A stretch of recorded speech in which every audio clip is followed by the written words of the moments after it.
से चाहती है कि मैं मेहर से शादी करूं, इसलिए प्लीज कुछ ऐसा मत करना कि मायरा को बुरा लगे। मेरी सारी कोशिशों के बाद भी वो इतने दिन से मुझसे कटी कटी थी, इसलिए मैंने उसकी शर्त मानी और वो नॉर्मल भी होने लगे। इसलिए प्लीज तुम अब कुछ गड़बड़ मत करना। तुम मायरा की शर्त नहीं मान रहे हो, तुम वो नहीं कर रहे हो जो मायरा चाहती है, तुम दोनों वो कर रहे हो जो मेहर तुम दोनों से करवाना चाहती है। उसी ने मायरा से कहा है कि वो तुम्हारे लिए परफेक्ट है, उसी ने कहा है।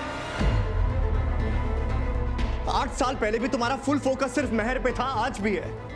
8 साल पहले भी तुमने अपनी बच्ची को इग्नोर किया था, आज भी कर रही हो। मायरा सच में शादी करवाना चाहती है अबीरा, और उसकी शर्त जानने से पहले तुम ही ने मुझसे कहा था ना कि वो जो भी बोले मैं सिर्फ हाँ कहूं, अपनी बच्ची का भरोसा ना तोड़ूं, ताकि उसे ये ना लगे कि उसके दोनों पेरेंट्स ने उसका साथ छोड़ दिया है। तुम अपनी कई भी बातें भूल गई हो क्या? और तुम ये बात भूल रहे हो कि अगर एक माँ अपनी पर आ जाए ना तो फिर वो किसी की नहीं सुनती। और अब अपनी पर आने का टाइम आ गया है। अब तक मैं कुछ नहीं बोल रही थी क्योंकि मेहर तुम्हारी बिजनेस पार्टनर थी, लेकिन अब वो घुसपैठ है। वो जबरदस्ती घर में घुस के मेरी बेटी से रिश्ता जोड़ने की कोशिश कर रही है। अब मैं उसे घर से बहुत दूर खदेड़ के ना आई ना तो मैं मायरा की मम्मा नहीं।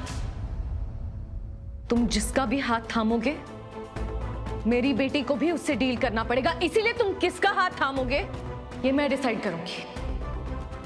और तुम उस झूठी साइको मेहर का हाथ नहीं थामोगे। दमयंती जी, ये है मेरी बींदड़ी, है ना? अब इसे बींदड़ी बोलने की आदत